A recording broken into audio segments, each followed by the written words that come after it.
Hello, everyone. I'm Greg Goins from the Reimagine Schools podcast, a proud member of the Education Podcast Network, just like the show you're listening to right now. The opinions expressed are those of the individual host. Make sure you check out all the other great podcasts at edupodcastnetwork.com and get ready because the learning begins in 3, 2, 1. This is episode number 117 of the House of Edtech podcast, and I've got some back-to-school Edtech tips, a replacement for today's meet, and my very special guest and co-host, Miles. Say hi, buddy. Hello.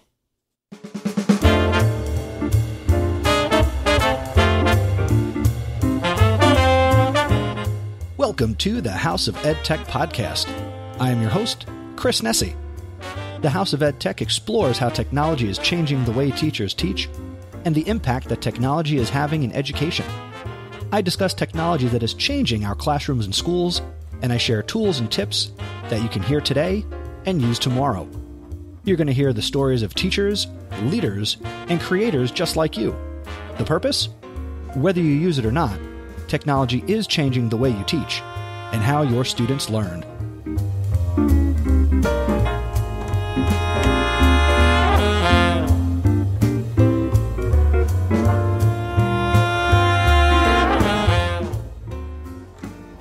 Happy September. How you doing, everybody? Welcome to this episode of the podcast. I'm so glad you're making House of EdTech part of your anytime, anywhere professional development. This is a very exciting episode because it's another one of those special episodes where I get to have somebody who's very special and important to me here on the podcast. So far, you have heard from Caitlin, my wife. You have heard from my dad, John Nessie. And now we're going to talk to this episode, one of the smallest Nessies, but not the smallest, because he's pretty big. I'd like to welcome to the podcast my son, Miles. How are you? Good. Are you excited to be on the House of EdTech podcast today? Yes. Please tell everybody how old you are. I am 6 years old. You are about to enter first grade. Yes. Some things you like to do, and tell me if I'm wrong, you like to now ride your bike. Yeah. Because why do you like to ride your bike now? Because I don't have to deal with that awful noise with the training wheel, and I can balance with pedals. That's right. And you learned how to do that really quickly this summer, right? And how did you learn how to do that? By only using one training wheel. That's right. We took one training. Well, first we took two training wheels off, and you didn't like that because we tried to do it like a balance bike. And then with just the pedals, and then he put on both training wheels, and then he was like so upset because we missed a nut. Yeah, we lost a nut. And then you learned how to ride your bike. And now we go on family bike rides. This man is very smart. I appreciate you saying that. But you know what? You are also very smart, and you work very hard at a lot of the things you do. So you like to ride your bike. What's something else that you like or like to do? Vacuum. You do like to vacuum. And anybody who has seen the Miles show, because you have your own show sometimes, right? Yes, I do, only on Wednesdays. On Wednesdays, and we do that on Facebook. Well, we have to get Mommy to stop opening the door and interrupting us. But for the most part, she stays out of the show. So you do that show, you like to vacuum, and you've liked vacuums for a long time. And we're going to talk about that a little bit later in this episode. Is that cool? Yeah, this man is so smart. He has the best podcast in the world, followed by me in second place. Thank you. I really appreciate your kind words. You are very welcome, sir. All right, but first, would you like to help me finish a contest here on the show? Yes, I'm going to pick a number from 1 through 7. All right, let me set it up, okay? So we're going to finish up the iPhone X case giveaway. Again, that was supported and sponsored by Urban Armor Gear. So we had 7 people enter the contest. So the odds were great. So if you're listening and you ever hear me say that I'm running a contest and doing a giveaway, get in on it because not a lot of people did it. And I know a lot of people listen to the show, but not a lot of people entered this particular contest.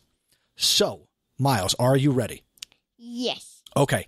We had 7 people enter, and I have the 7 people's names, and I assign them a number. So please pick a number between 1 and 7. 7. Let me look at the list. All right. Congratulations to Ann Coates. I will be reaching out to you, Ann, to get your contact information and get your prize shipped out. And thank you once again to Urban Armor Gear for supporting the podcast and this contest. And be on the lookout because I'd like to do more giveaways and get some engagement. And actually, real quick to shamelessly plug, one of the best ways that you can get involved with the show and become part of the community is you can go over and join the House of Edtech Facebook group. It is a private closed group, and the only way you can get in it is because this is the only place I promote it. So you can head over to chrisnessy.com/Facebook, and you can become part of the community over there. And there's been a lot of great questions and a lot of great topics that have come up for conversation since the group has started, and it is only growing. Now, we're going to head over to the EdTech Thought for this episode, where we're going to share some great back-to-school EdTech tips that came from everybody who entered the contest.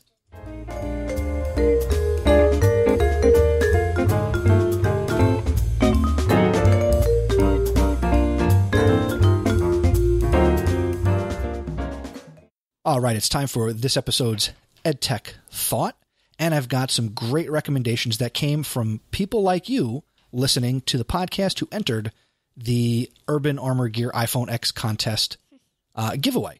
So first up, these are all tips submitted by you, the people. So our first tip comes from Nathan Kimmins, and Nathan recommended ZoomIt, which is a free screen annotation tool, and it is a very useful tool for anyone who uses projectors in the classroom. Let me also say that everything that I mentioned that people share, I will, when it's a resource tech tool website, I will have a link to it in the show notes over at chrisnessy.com/117.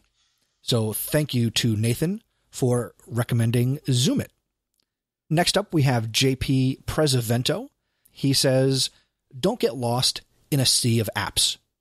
The big idea is that before teachers dive into the app of the week and spend their time and their students' time learning about an app that they may use once or twice, instead, maybe look at G Suite, or if you're a Microsoft school, check out Microsoft Office, and check out the tools that teachers and students are already familiar with and create new types of products and lessons, whether it's memes or introductory blogs, custom textbooks, or doing digital literature circles. There are so many tools available within G Suite and Microsoft. And thank you to JP for sending that in. He also sent in this other one, that instructional technology has 2 main uses in the classroom: to transform student learning and to increase teacher efficiency. Sometimes we talk how we can use technology to give teachers more time in their day, like a digital readers workshop, conferencing, or doing self-grading assessments. But most of the time, though, our classroom discussions go around the idea of using technology to transform student learning by amplifying student voice. We need to be connecting students, giving students relevant ways to make connections to content, and JP tries to use this conversation as a way to get teachers to reflect on the way they can use tech tools and think about using Chromebooks, bring your own device, etc., as more than just an expensive pencil. Thanks again, JP. Next up, we have from Vance Evans. Vance recommends that you use Flipgrid to introduce teachers and students, which is a great recommendation here at the beginning of the school year or as you're approaching your back-to-school night. Have your teachers record videos and maybe post that grid publicly to your district webpage or your school website. And for parents who can't attend, or maybe you're in a community that's maybe more military families and you have missing family members who are in other parts of the world, this is a great way to share what's going on in your school or your district and give the community at large the opportunity to meet your teachers and your school staff. And thank you, Vance, for sharing that with us. Next up, we have from Justin Belt. At the beginning of the school year, I have students describe their summer break by using a karaoke track of their favorite song from YouTube and then filming a video using WeVideo or iMovie. Next up, the winner of our contest, as selected by Miles, Ann Coates sent in the following. So my favorite and best EdTech tip to start the school year is to have a tech boot camp for students in all your classes. This teaches them how to use the technology you'll be incorporating into your classroom activities. I keep it either free from content or low on content so that students can practice using the technology. This way, when they have to use it for higher level thinking, they're not so worried about the technology, but more about the content.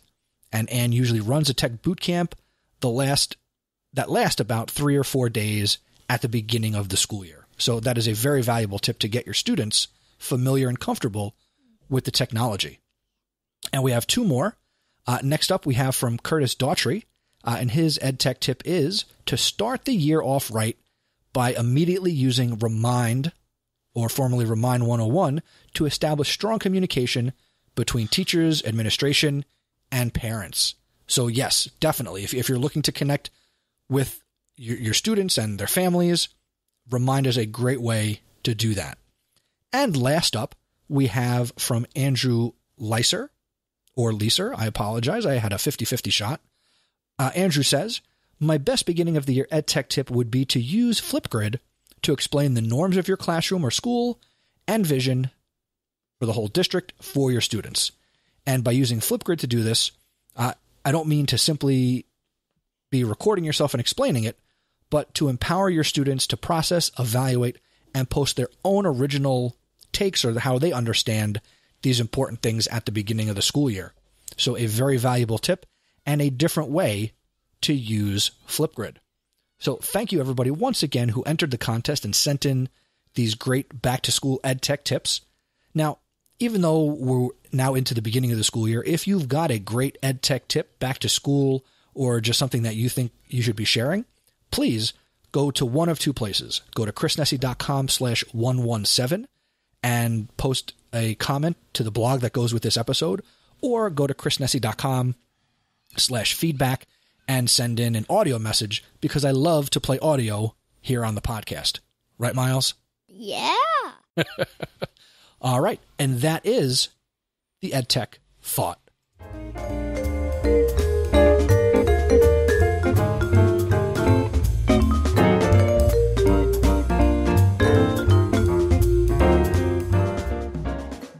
And now it's time for this episode's House of EdTech recommendation. Back in June of 2018, I had mentioned that the first sponsor of the House of EdTech shut down, and that was Today's Meet. And today I'd like to recommend a great replacement option for Today's Meet that is also free. And it is called Yo Teach. That's Y-O, Teach, !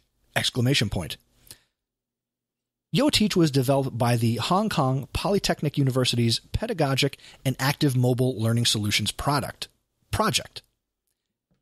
It allows you to create online back-channel spaces to facilitate discussions just like Today's Meet used to.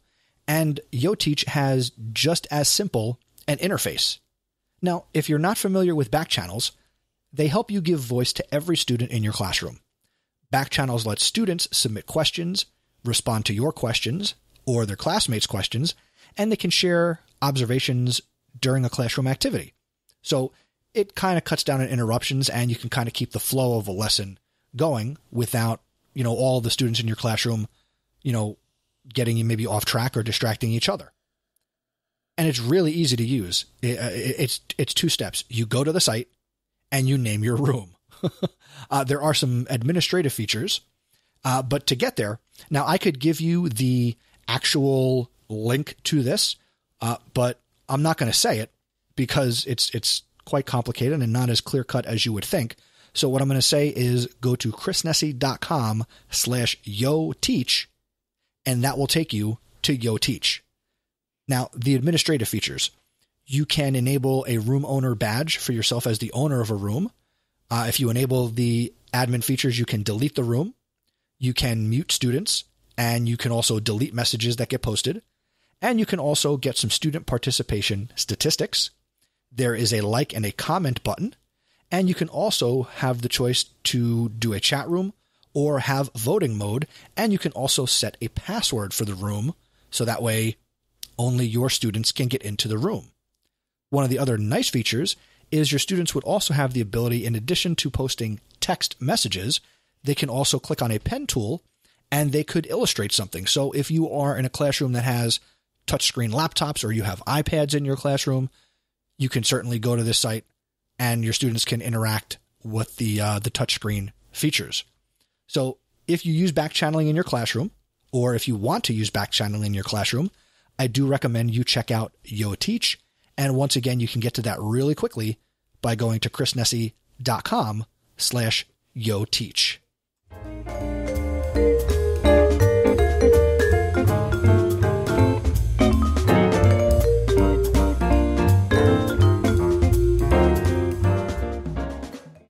All right, now it's time for the featured content in this episode, and he's been sitting here very patiently as we are recording this quote-unquote live to drive. So once again, just to reintroduce you, Miles is preparing to enter first grade. Yes. He's got 3 years of school experience under his belt. Yes. His passions include vacuums. Yes. And riding his bike. Yes. And torturing his little brother. No. No, you don't torture him? Joking. Okay. You've got 3 years of school experience. You've done 2 years of pre-K, and you have done 1 year of kindergarten. Tell us what you love about school and going to school. I love STEM. STEM. Do you remember what STEM stands for? Because we talked about this. Science, technology, engineering, Miles. And math. Do you remember, Yes. if you see STEAM and there's an A, do you remember what the A is? Art. So you like going to STEM. What did you like about STEM when you would go to the STEM? I like STEM because we always get to warm up to a Maximo thing. That's on Go Noodle? Yeah. We went to the computer lab and learned how to play games. What were the games about on the computer? It was keyboarding Zoo 2. You did the whole alphabet, same letter, 5, 6, 7 times. So you learned how to type and use the computer better?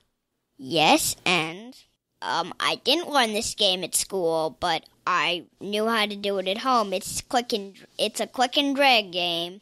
It's like a pizza thing. It's a pizza game. So all you do is you click into ABC. You go into first grade, go skills, go to the purple thing, skills, and then it'll show you pizza game. Then it'll show you make a pizza. You go into that, you hit start. You put all your toppings on in your sauce, meat or veggies. Then there's a little blue dot in the corner that says cook, and then you hit on the yes. Then it cooks it. Then you keep clicking all over the pizza, and it makes it disappear. Very cool. So has gaming been a big part of your learning? Yeah. Okay, I know you've showed Mommy and Daddy. There's some money games you play, so you've learned a lot about money and counting money. Money bingo. Money bingo. Counting by 10 bingo. When you're at school, okay, let's just use the last year in kindergarten. What were some of the best times you had in the classroom with your teacher and everybody else in the class? What were some of the things that you did? I talked to the teacher almost all day. Right, you love talking to your teachers. But when my long-term sub came, right, she bought Play-Doh, and we always got to play with Play-Doh after we finished our work.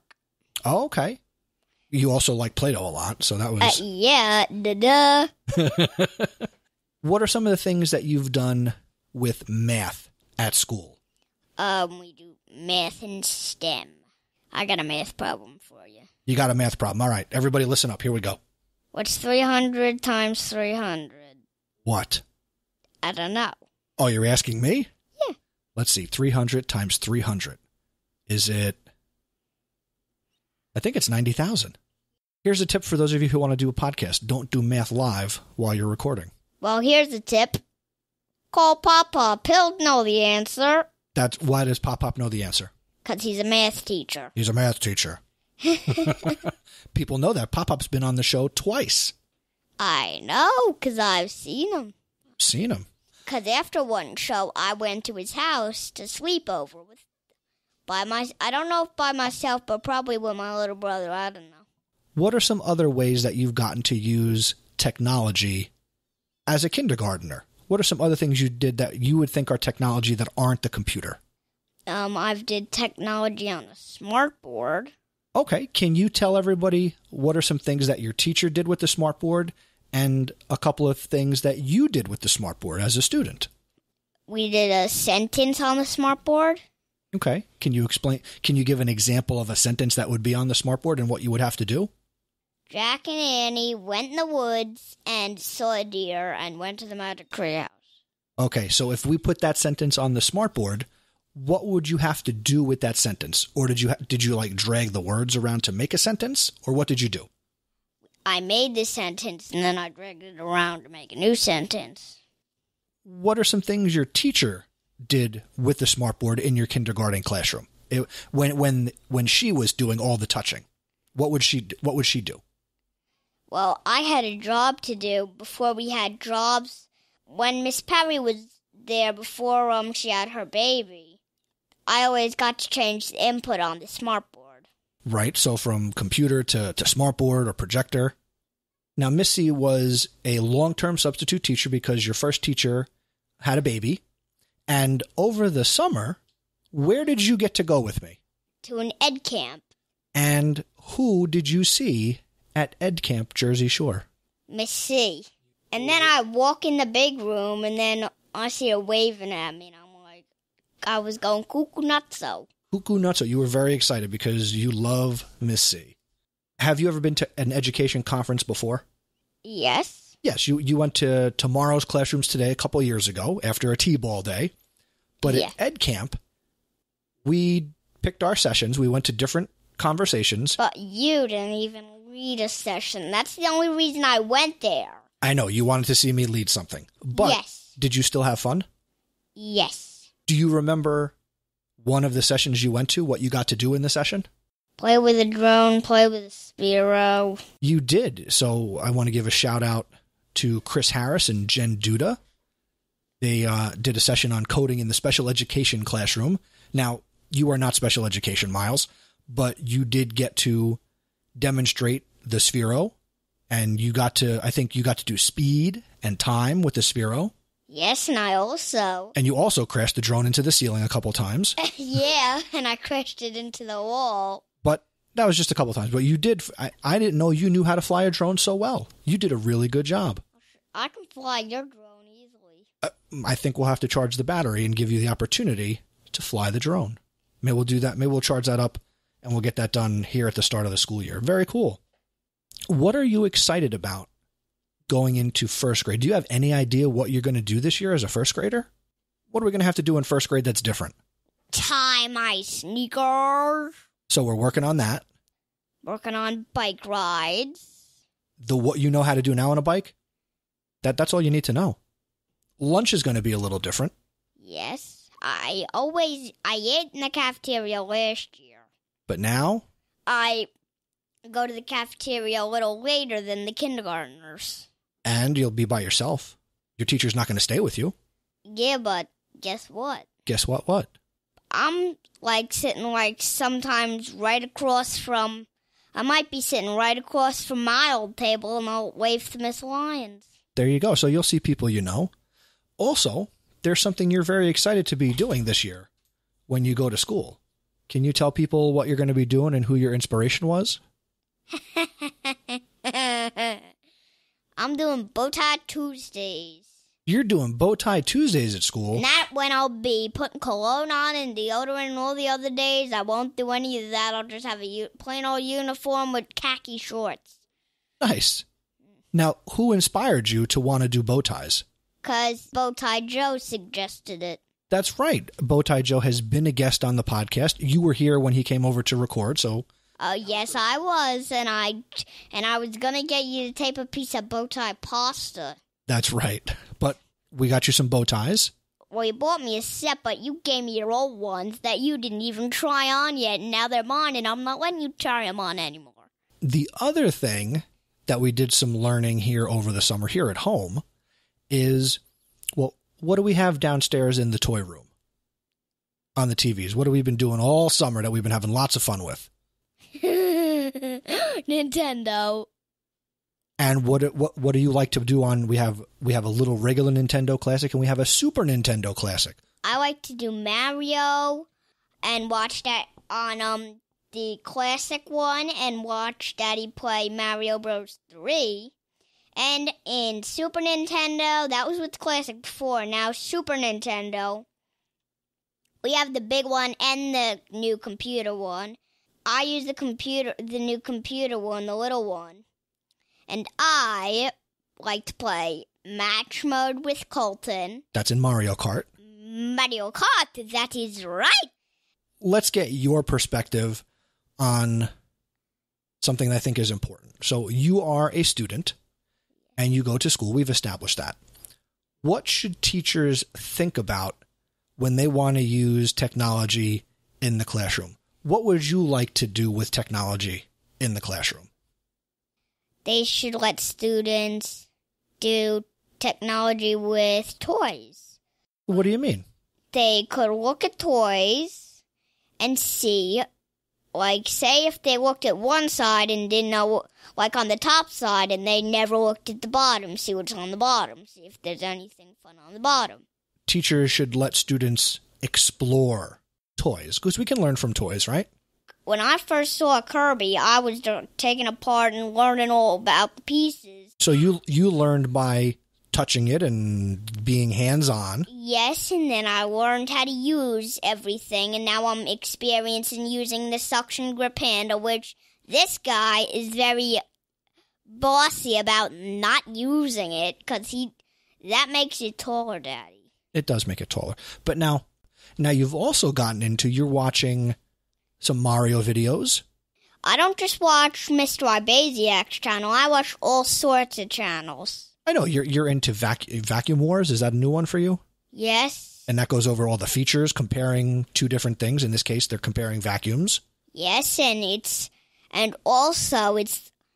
I have another channel, Vacuum Something, and Shark Cleaning. Okay.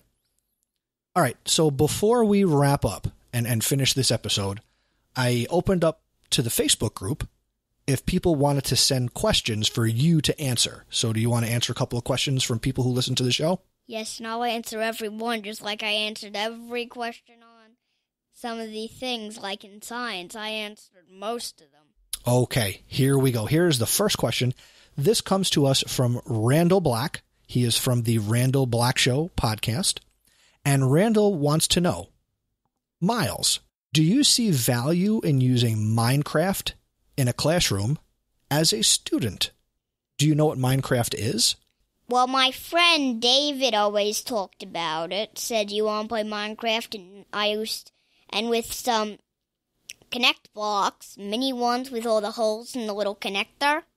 I always built a vacuum, and everybody kept breaking it. I vacuumed with, there's a button on the handle to turn it on, and I went...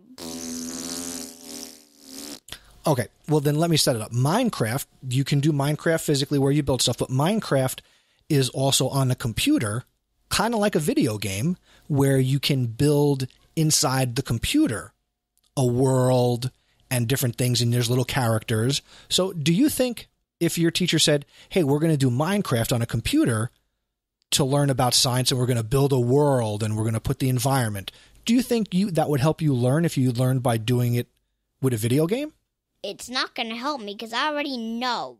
But what about learning new information? Do you think video games could help you learn new things? Well,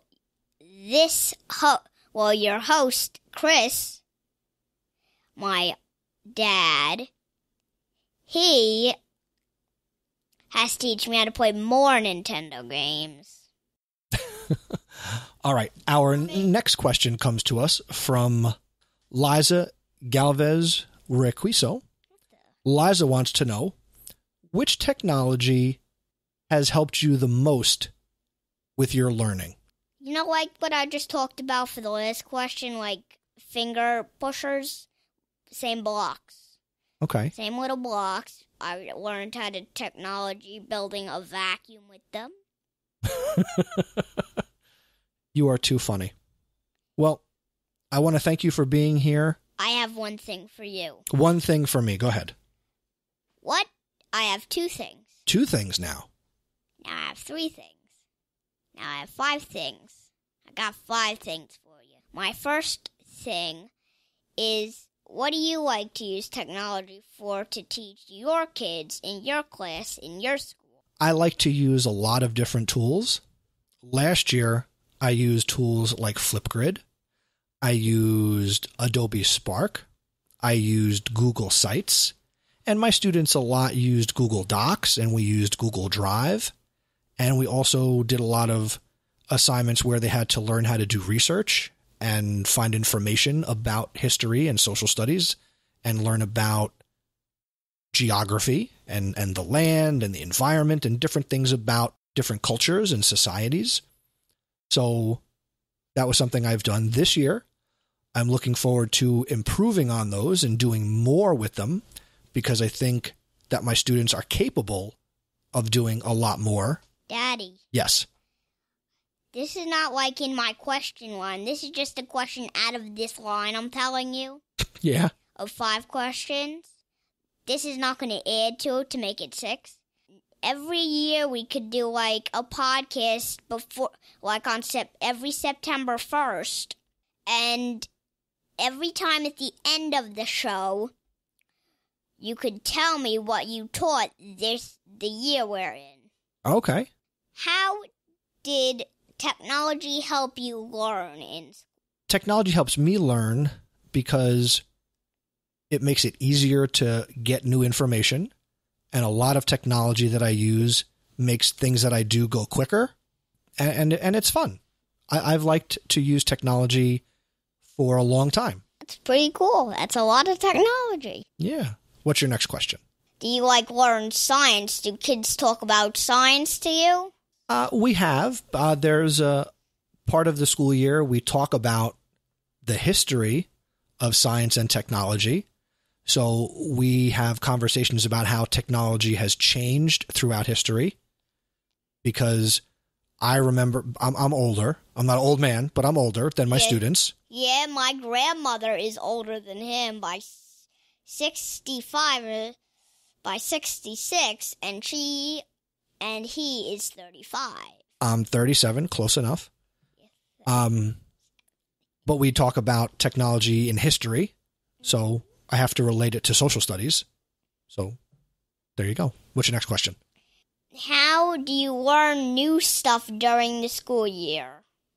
I learn new things during the school year by going to conferences, and I do presentations. Like some conferences I've been to. Like some conferences you've been to. So I'm looking forward to doing a couple of different conferences this school year. There's one that I might go to that's all about podcasting in education. We have EdCamp New Jersey. That's going to be in November near Thanksgiving. And are you going to come to EdCamp New Jersey? Yeah, we might see Miss C again. You might see Miss C. So actually, if you, who's listening, if you're in the Pennsylvania, New Jersey, New York, Connecticut area, my 6-year-old is going to come to EdCamp. So you can meet him. He'll sign autographs. He'll take pictures. But get and wherever you are, if we can get a 6-year-old to go to EdCamp, you can also attend EdCamp, and it's a worthwhile opportunity. So small EdCamp promotion there.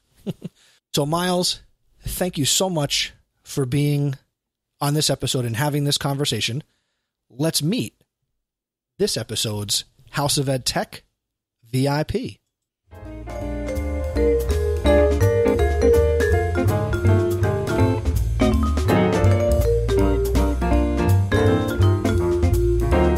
And now it's time for this episode's House of Edtech VIP. And Miles, what does VIP stand for? Very important person. Very good. And this episode's VIP is Dr. Todd Schmidt. Todd is the lead innovator at Harborview Elementary School in Corona del Mar, California. In his career, he has taught social studies, English, phys ed at the middle and high school levels, and his career began back in 1998. He is a proud husband, and he is a father to 2 beautiful girls. He is involved in both #dads as principals and #makerdads, and he is also part of the faculty that is Q Rockstar.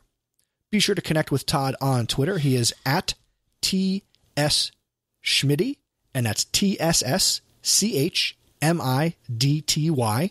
And be sure to check out his blog where he writes all about education and the things that he's doing. And that's at tschmidty.blogspot.com. And there will be a link to that in the show notes. Congratulations to you, Todd. You are a House of Edtech VIP.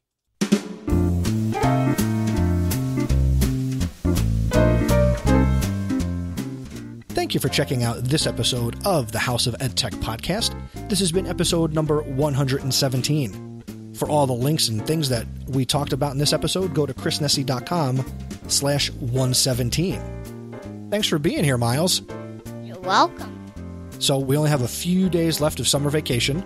And then I'll be at Grandma's. And you're going to go to Grandma's for 3 days. Very cool. For people who like this podcast, what's one thing they can do if they like the podcast? They can click on the like button. Should they share it on social media? Let me think about that. Yes. Yes, they should. Should they tell other people about the podcast? Yes. Nice. Now, the other thing that people can do is they can become awesome supporters of the podcast. Right now, I want to thank my awesome supporters, and those are Eric Kurtz from ControlAltAchieve.com, Dan Gallagher from GallagherTech.edublogs.org, Peggy George from Classroom 2.0 Live, Jen Giffen from the Shooks and GIF podcast, Mark Grindell, Jeff Herb from InstructionalTechTalk.com, Mike Messner, JP Prezavento from JPPrez.com, Scott Titmus, and Brent Warner from the Edtech.tv podcast. Thank you guys and gals for all your support. If you are interested in helping keep the lights on and supporting what we do here, go to chrisnessy.com/awesome. And the Awesome Supporter Program is powered by Patreon. So thank you very much for everything you guys help me do. The next episode, well, this was episode 117. What's the next one, Miles? 118. Alrighty. And that is going to come out on September 16th, 2018.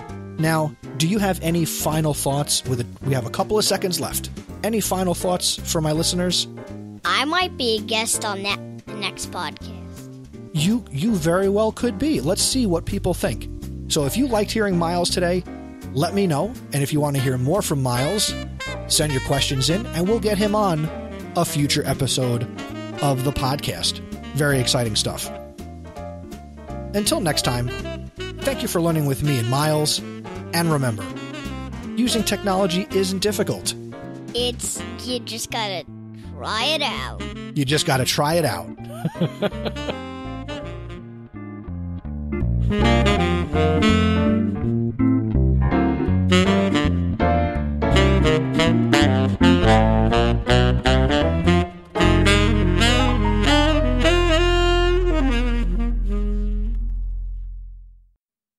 The House of Edtech is a proud member of the Education Podcast Network. The Education Podcast Network. Podcasts for educators, podcasts by educators. For more, go to edupodcastnetwork.com. Yes, that is the Edtech Thought. Thought up by Chris Nessy. When am I going to be a VIP on this show?